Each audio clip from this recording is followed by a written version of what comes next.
Uyakhumbula 2014 ungenza isililo ungibhanqa nalo mfana wamapholo uMasile ngathula ngoba ungenza uPopayi soke sibone mhla ka14 uzothola yadlala ntombi yami Happy Valentine Bambula Happy Valentine Bambula no mupina Happy Valentine Sembala Happy Valentine Bambula Happy Valentine Sembala no mupina Kizophuma ngishone ngaphi Sembala inkumbuli idlala ngami angisakhoni ukucabanga nana namhlanje sezithandaza Kizophuma ngishone ngaphi Sembala inkumbuli idlala ngami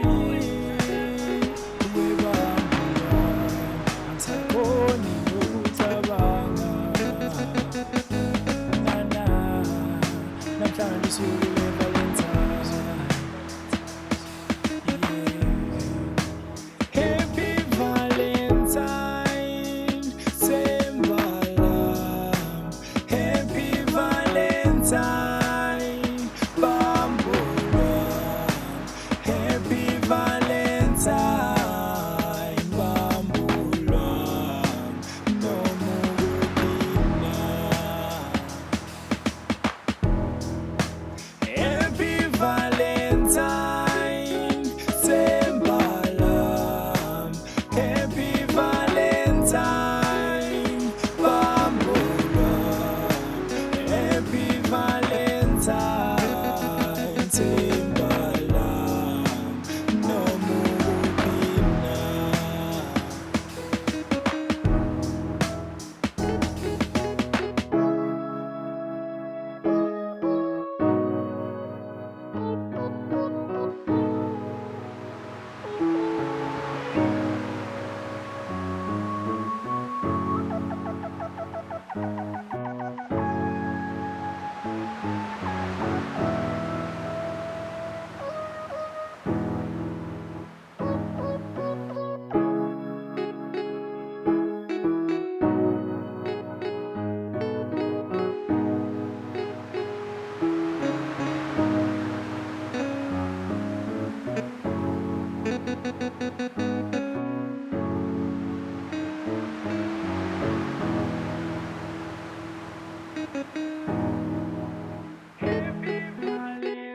Umfula wothando lokhu ugobhoze njalo konke kubovu kumhlophe kuyakhanya kuyaqhakaza endleleni yothando bheka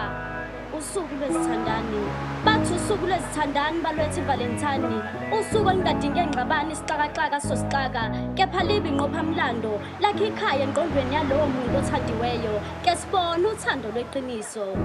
yize salasha abalali inkece eseyahamba phambili kodwa ngifuna ukubona uthando lweqiniso hayi abasengi bezimithiyo sibone izithandane ezingabambeki imbawula eziphethe iqubula lomlilo wothando namhlanje ngizobonisa bonke abantu ukuthi inhliziyo yakho bengilokhu ngiyiphathisa okweqanda bengilokhu ngiyifukamela kwesikhukhukazi isikhukamela amaqandazo ngizoqhubeka ukukubonisa ngikwazisa ukuthi ngiyakuthanda themba lami ngisazokuthanda ngikuthande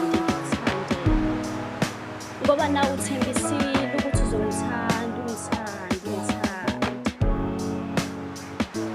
sothandana kuze kuyofika ekugcineni usumtholile yini nawe ngibuza ukuthi usumtholile yini umaqondana ngikhuluma ngomaqondana wakho ozombonisa uthando ngalolo suku ngoba umthombo wothando usufikile umfula wothando ulokhu ugobhoze njalo konke kubovu izokha ngizokuthatha nawe kulowo mthombo wothando. Kumhlophe kuyakhanya kuyaqhakaza endleleni yothando, mbambe ngesandla wakwakho uhambe naye leyo ndlela yothando. Ungamvumela we uma lini izulu, ungamvumela ashiswe ilanga uma ilanga lishisa. Bheka usuku lwezithandani balwethi Valentine. U-Amanda lo indodakazi yamazwi.